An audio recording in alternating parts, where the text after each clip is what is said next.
श्रीशेखर मध्यमाम् लक्ष्मी वल्लभ पर्यन्ताम् वन्दे गुरु परम्पराम् ஆழ்வார்கள் வாழி அருளிச் செயல் வாழி தாழ்வாதுமில் குறவர்தாம் வாழி ஏழ்வாறுமைய அவர்கள் உரைத்தவர்கள் தாம் வாழி செய்யமறை தன்னுடனே சேர்ந்து.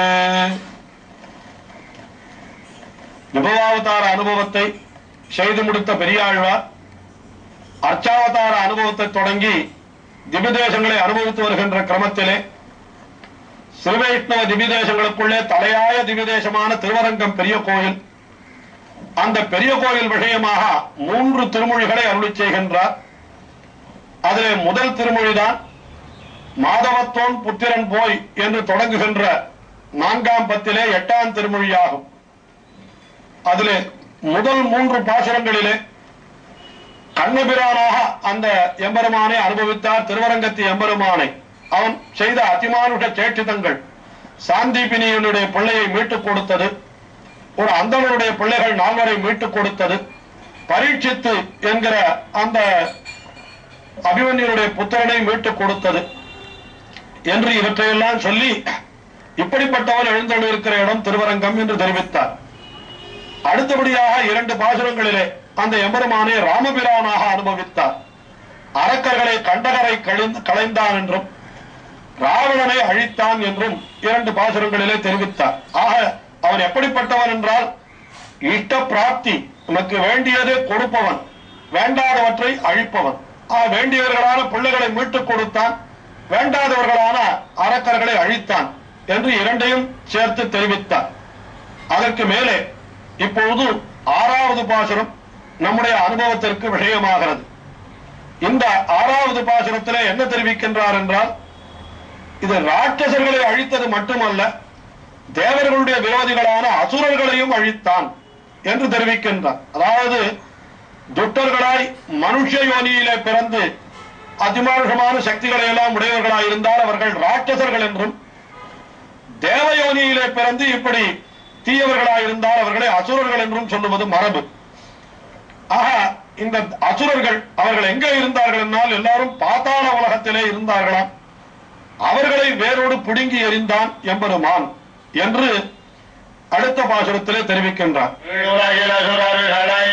இளங்கிருந்து பெறலாமே ஆழிவிடுத்தவருடைய கருவழித்த வழிப்பலோ ஆழ்மடலோடறந்தி தவள வண்ண பொடி அணிந்து யாழினிறவன்றினங்கள் ஆழம் வைக்கும் அரங்கமே.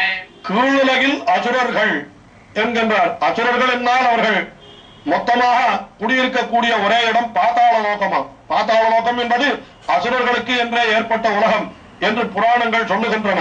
ஆகினாலே கீழுலகில் அசுரர்களை என்ன செய்தான் எம்பெருமான் என்றால் அவர்களை ஆழிவிடுத்து அவர்களை சக்கராயுதத்தை பிரயோகம் பண்ணினான், அவர்களை எல்லாம் அழித்தான் என்கிறார்.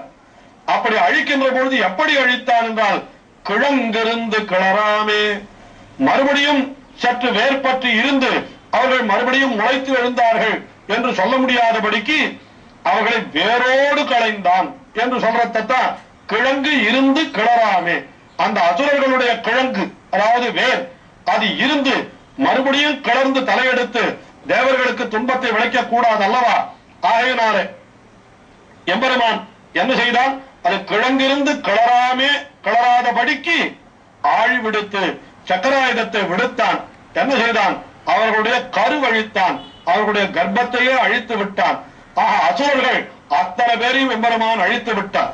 ஏற்கனவே நாம் தெரிவித்திருக்கிறோம், தேவானான் தானவானாஞ்ச சாமானியம் அதிதெய்வத்தம் என்று தேவர்கள் அசுரர்கள் இருவருக்கும் பொதுவானவனாய் பகவான் இருந்த பொழுது ஏன் தேவர்களை வாழ்வித்தான் அசுரர்களை அழித்தான் என்றால், அசுரர்கள் தீய நடவடிக்கையிலே இறங்குகின்றபடியினாலே தேவர்களுக்கு ஓரிடத்தை கொடுத்தான், அசுரர்களுக்கு ஓரிடத்தை கொடுத்தான்.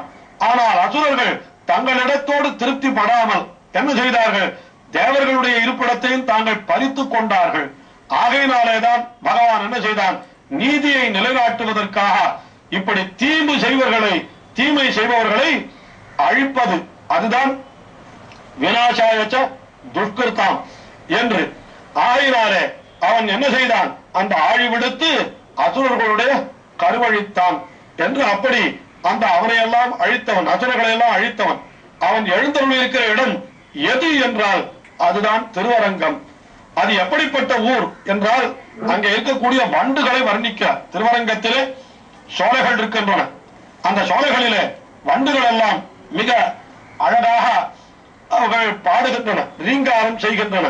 அதைத்தான் இந்த பாசுரத்தினுடைய பின்னடியிலே தெரிவிக்கின்றார். அந்த வண்டுகள் என்ன செய்கின்றனவாம் என்றால் தாழை மடலூடு உறிஞ்சி, அந்த வண்டுகள் தாழை மடலுக்கு உள்ளே அப்படி உராசி கொண்டு போகின்றதா, அதாவது உராய்ந்து கொண்டு, உறிஞ்சி என்றால் உராய்ந்து கொண்டு என்ற அர்த்தம். தாழை மடல், நிறைய தாழம்பூக்கள் எல்லாம் இருக்கின்றன. அந்த தாழம்பூக்களுடைய மடல்கள் மேலே உராய்ந்து கொண்டு இந்த வண்டுகள் செல்லுகின்றனவாம். அப்படி உராய்ந்து கொண்டு செல்லுகிற பொழுது என்ன ஆகிறது, அந்த தாழை மடல் மேலே இருக்கக்கூடிய வெள்ளை வெளையர் என்ற அந்த பொடிகள் அவர்கள் எல்லாம் இந்த வண்டினுடைய உடம்பிலே படிந்து விடுகின்றனவாம். அதைத்தான் தெரிவிக்கின்றார். தவளவண்ண பொடி அணிந்து, தவளம் என்றால் வெளுப்பு, வெள்ளை வெளையர் இருக்கக்கூடிய அந்த தாழம்பூனுடைய பொடிகளை எல்லாம் தங்களுடைய உடலிலே பூசிக்கொண்டு விடுகின்றன இந்த வண்டுகள். அந்த தாழைமடலிலே உறிஞ்சி செல்லுகின்றபடியினாலே, உரோசி செல்லுகின்றபடியினாலே அதற்கு மேலே என்ன செய்கின்றன என்றால் அந்த வண்டுகள் யாழின் இசை வண்டினங்கள் ஆழம் வைக்கும் அரங்கமே. யாழின் இசை வண்டினங்கள் என்றால் அந்த வண்டுகள் எல்லாம் பாடுகின்றது. அது பாடுகின்ற பொழுது அந்த ரீங்காரம் எப்படி இருக்கிறது என்றால் யாழின் இசை என்று வீணாகானம் போல மிகவும் இனிமையாக இருக்கின்றதா. அப்படி யாழின் இசை வண்டினங்கள் அவை என்ன செய்கின்றன, ஆழம் வைக்கும். ஆழம் வைக்கும் என்றால் ரீங்காரம் செய்யும், பாடும் என்று அர்த்தம். தென தென தெனா என்று பாடுமாம் அவர்கள். தென்னா தெனாவென்னு வண்டு முரல் என்று ஆழ்வார் தெரிவிப்பார். அதைத்தான் இங்கே ஆழம் வைக்கும் அரங்கம். ஆஹா, அசுரர்களை எல்லாம் அழித்தவனான எம்பெருமான் அவன் எழுந்தருளி இருக்கிற ஊர் திருவரங்கம். அது எப்படிப்பட்டது என்றால் இப்படி வண்டுகள் எல்லாம் வீணையினுடைய இனிய ஓசை போல ரீங்காரம் செய்யக்கூடிய அழகான ஊர் என்று இந்த பாசுரத்திலே தெரிவித்தார். அடுத்தபடியாக 7வது பாசுரம். அந்த பாசுரத்திலேயும் பகவான் அசுரர்களை அழித்த சரித்திரத்தையே தெரிவிக்க, அந்த அசுரர்களை அழிக்கின்ற பொழுது அசுரர்களை அழித்தான் என்று மட்டும் தெரிவித்தார். 6வது பாசுரத்திலே அழித்த பொழுது அந்த காட்சி எப்படி இருந்தது என்பதை 7வது பாசுரத்திலே வர்ணிக்கிறார் பெரியாழ்வார். கொழித்தெழுந்து குமிழ்த்தெரிய விளக்குடைய வசுரர்களை விளம்படுத்த பெருமானோ அழகங்கள் கடவரவாய் எடுத்துக் கொண்டு கிழக்குடைய காவிரி வந்து அடிதொடும் சீரரங்கமே. அதாவது அந்த அசுரர்களை எல்லாம் எம்பெருமான் அழித்தானே, சக்கராயுதத்தை விட்டு அந்த சக்கராயுதத்தை ஏவினான், அசுரர்களுடைய உடலை எல்லாம் துண்டு துண்டாக ஆக்கினான். அப்பொழுது என்ன ஆயிற்று என்று கேட்டால் அவர்களுடைய உடலில் இருந்து ரத்தமானது பீரிட்டு எழுந்ததாம். அந்த அசுரர்களுடைய உடலில் இருந்து அந்த பீரிட்டு எழுந்த காட்சி எப்படி இருக்கிறது என்னால் அதைத்தான் வர்ணிக்கிறார்.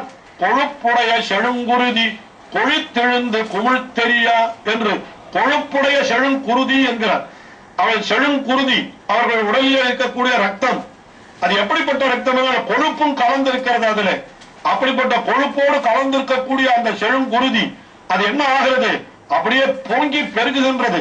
அவர்களுடைய உடலை எல்லாம் இந்த சக்கராயுதம் அறுத்த பொழுது அப்படி கொழித்தெழுந்து குமிழ்த்தெரியா அப்படியெல்லாம் ஆகும்படியாக எம்பெருமான் என்ன செய்தான், இந்த பிழக்கு உடைய அசுரர்களை, அதாவது பிழக்கு என்னால் அபராதங்கள், பிழைகள், அப்படிப்பட்ட அபராதங்கள் உடைய அந்த அசுரர்களை பிணம்படுத்த பெருமான் அவர்கள் அனைவரையும் அழித்து விட்டான்.